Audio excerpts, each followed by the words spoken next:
ऐसे हिंदुस्तान के इतिहास में, मॉडर्न इंडिया में यह काम पहले कभी नहीं किया गया। आज जम्मू कश्मीर में राजा बैठा हुआ है, उसका नाम एलजी है मगर वो है राजा। पार्लियामेंट में घुसने से पहले उन्होंने अपने सिर पर कॉन्स्टिट्यूशन को रखा, फिर गए अंदर। ऐसी सुंदर जगह है कि मैं अगली मीटिंग में जाना नहीं चाह रहा हूं। आपने फंसा दिया मुझे लग रहा है कि यहां अगली मीटिंग में ना जाऊं, यहीं आपके साथ 1-2 दिन रहूं।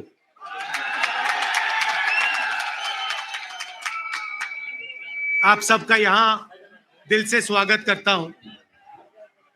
आपसे मैं 2-3 चीजें कहना चाहता हूं। सबसे पहले आपने देखा होगा कि पूरे देश में बीजेपी के लोग, आरएसएस के लोग नफरत फैला रहे हैं, हिंसा फैला रहे हैं, डर फैला रहे हैं।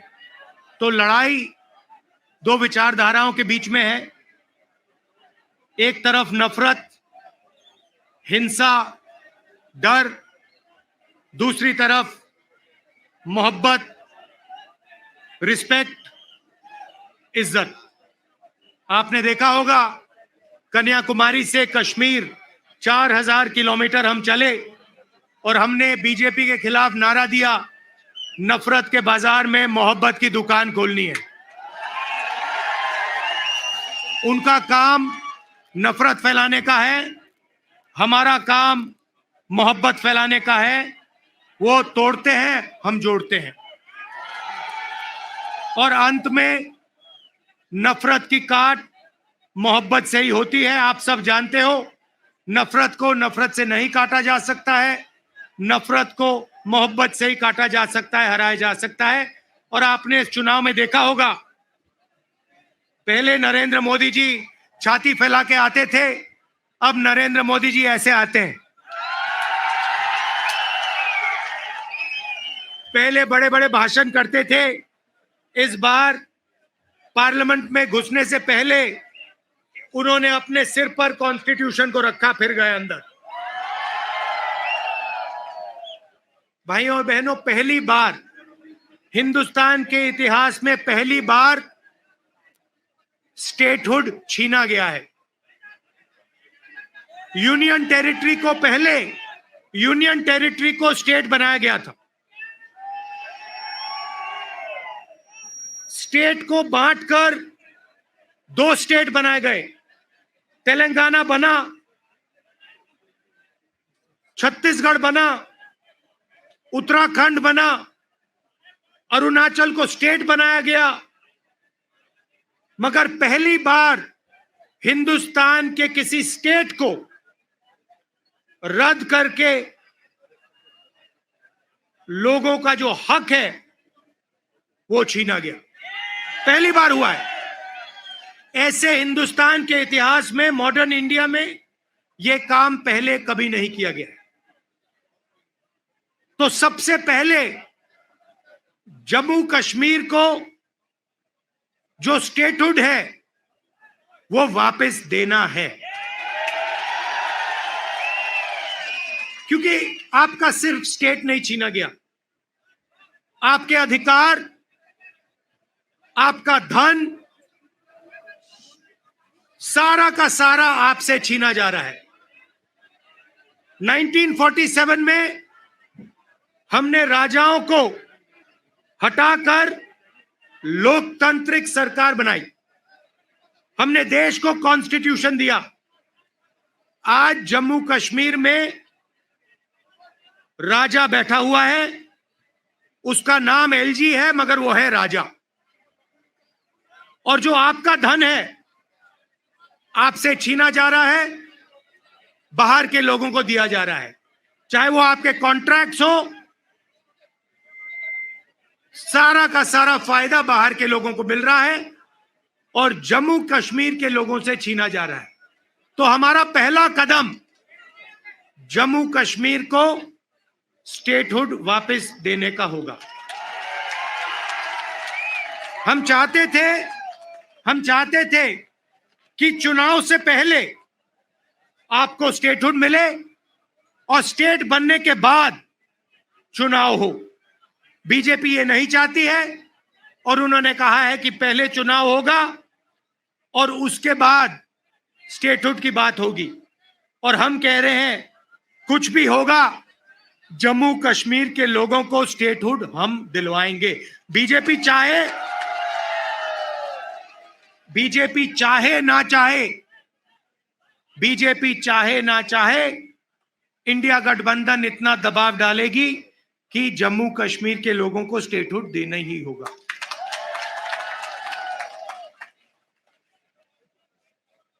यहां पे हम सब जानते हैं कि बिजली के प्रोजेक्ट्स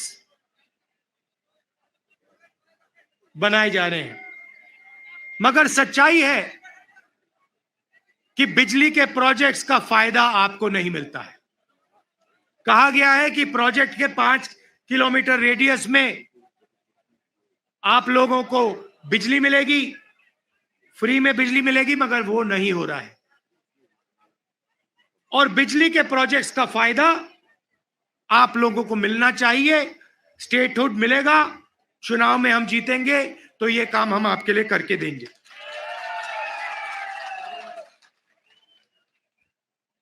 आप देश के लोगों को बिजली दे रहे हो और आपके जेब में से बिजली का पैसा लिया जा रहा है, छीना जा रहा है, ज्यादा रेट देते हो आप। ये अन्याय है, इसको हम ठीक करेंगे।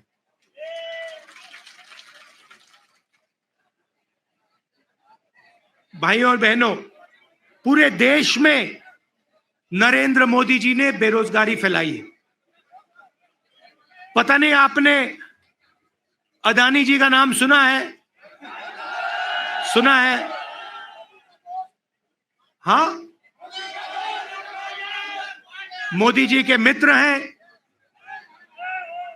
पार्लियामेंट में मुझे कहा, आप देखिए, पार्लियामेंट में मुझे कहा कि पार्लियामेंट में मैं अदानी और अंबानी का नाम नहीं ले सकता। तो मैंने कहा ठीक है, नाम नहीं ले सकता तो कुछ तो कहना पड़ेगा। तो A1 A2 नाम दिया मैंने उनको। हम दो, हमारे दो, नरेंद्र मोदी, अमित शाह, अंबानी, अदानी, इनकी सरकार चल रही है। और अगर कोई छोटा काम करता है, मजदूरी करता है, छोटा बिजनेस चलाता है, होटल चलाता है, टूरिज्म का बिजनेस चलाता है, तो उसके लिए नरेंद्र मोदी जी GST लाते हैं, नोटबंदी कराते हैं और बैंक के दरवाजे बंद कर देते हैं। और पूरी की पूरी सरकार इन 2 अरबपतियों के लिए चलाई जा रही है। ये मैं आपको कहता हूं कि अगर आप देखेंगे तो ये जो आपसे स्टेटहुड छीना गया है, इसका भी लक्ष्य उन्हीं 2 अरबपतियों की मदद करने का है। और जम्मू कश्मीर के जो लोग हैं, जो व्यापारी हैं, जो इस प्रदेश को, इस देश को रोजगार देते हैं, चाहे वो टूरिज्म की बात हो, हैंडीक्राफ्ट्स की बात हो, उन सब को ये दबा कर रखते हैं। जो हालत देश में है उससे खराब हालत जम्मू कश्मीर में है। देश से ज्यादा बेरोजगारी यहां जम्मू कश्मीर में। और ये उल्टी सीधी बात करते हैं। कभी नरेंद्र मोदी समुद्र के नीचे चले जाते हैं, कभी हवाई जहाज में उड़ते हैं, कभी किसी नेता से गले लग जाते हैं, मगर बेरोजगारी के बारे में इन्होंने कुछ नहीं किया है। तो यहां हमारे एक युवा नेता हैं, एक बात मानकर चलो, यहां पर कांग्रेस पार्टी की अलायंस की सरकार आ रही है। ये निश्चित है, ये होने जा रहा है। और हमारा पहला काम, हमने नेशनल मैनिफेस्टो में कहा और मैं यहां भी कह रहा हूं, जो भी सरकारी वैकेंसीज हैं उनको हम भरेंगे और एज को हम 40 साल तक एक्सटेंड कर देंगे। जो डेली वेज का काम करते हैं उनको हम रेगुलराइज करेंगे, परमानेंट करेंगे और उनकी जो आमदनी है उसको हम बढ़ाएंगे। मगर हमारा लक्ष्य होगा कि हम सबको लेकर एक साथ मिलकर जम्मू कश्मीर की सरकार चलाएं, सबकी रिस्पेक्ट हो, सबको एक साथ लेकर हम चलें। और जैसे मैंने देश में वहां बाकी देश में कहा, भारत जोड़ो यात्रा में हर स्टेट में कहा, नफरत को मिटाना है। जहां भी ये नफरत की दुकान खोलेंगे, जहां भी ये नफरत फैलाएंगे, वहां हम मोहब्बत की दुकान खोलेंगे। आखिरी बात मैं आपसे कहना चाहता हूं, इतनी सुंदर जगह है, चुनाव के बाद मुझे यहां आना पड़ेगा। और ये जो आपने वकार जी कर्रा साहब, ये आपने जो मेरा 45 मिनट का प्रोग्राम यहां बनाया है, ये आपने मुझे ठग लिया। यहां पे कम से कम 1 दिन, 2 दिन, 3 दिन का प्रोग्राम बनना चाहिए। मुझे ऐसी जगह देखने को नहीं मिलती है। ऐसे प्यारे लोग कम से कम यहां मुझे 2-3 दिन के लिए लाइए और यहां घुमाइए।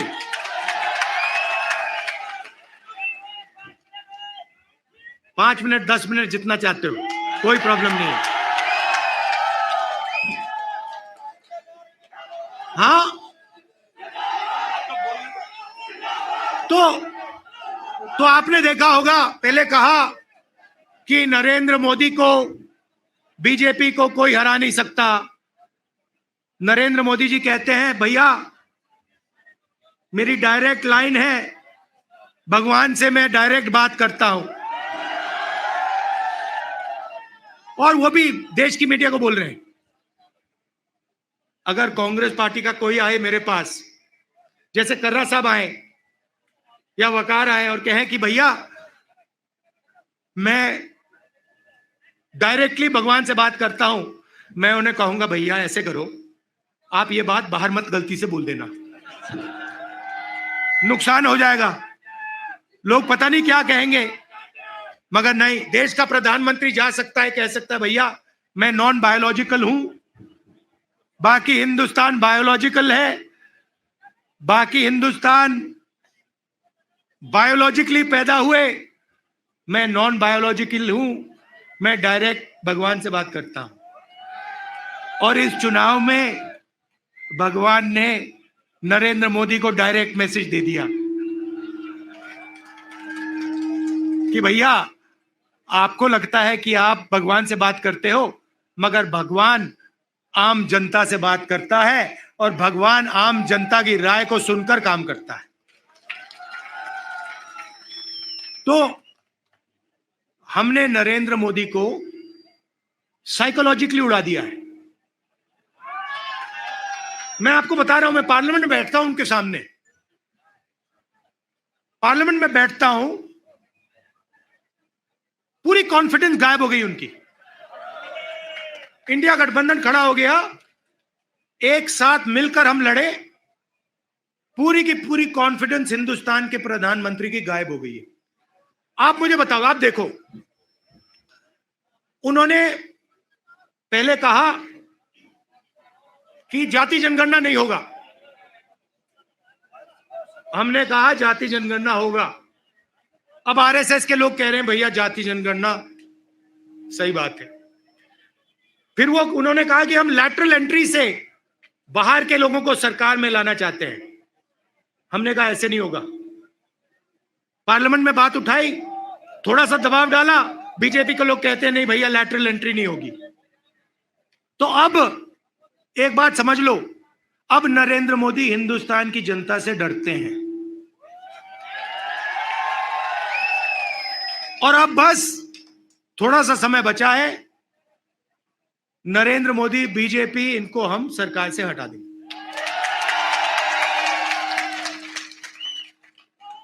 मगर हम चाहते हैं कि देश में भाईचारा हो, सबकी रिस्पेक्ट हो, एक दूसरे के साथ इज्जत से बात हो।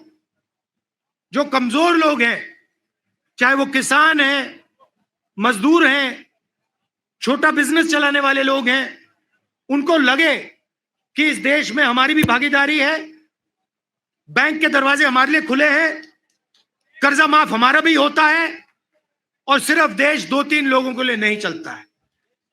ये हम चाहते हैं, और यही काम हम जम्मू कश्मीर में शुरू करेंगे। और कुछ ही समय में आप देख लेना, यहां पे ये आप वकार जी यहां पे चुनकर जाएंगे, आप जिताओगे इनको, हमारी सरकार बनेगी, और ये आपके लिए पूरे दिल से दम लगाकर आपके लिए काम करेंगे। वकार जी, ये आप मुझे एक वायदा करो कि यहाँ पे आप मुझे 1-2 दिन के लिए लाओगे, और यहाँ के लोगों से मतलब अच्छी तरह, जैसे ऐसे नहीं मगर अच्छी तरह मिलाओगे। हाँ हाँ, गूल का एरिया, और गूल के एरिया में मुझे वहां पे ले जाओगे। आप सबका दिल से बहुत बहुत धन्यवाद, आपने इतने प्यार से मेरा स्वागत किया। धन्यवाद, नमस्कार, जय हिंद। शुक्रिया। राहुल गांधी, राहुल जी आगे बढ़ो।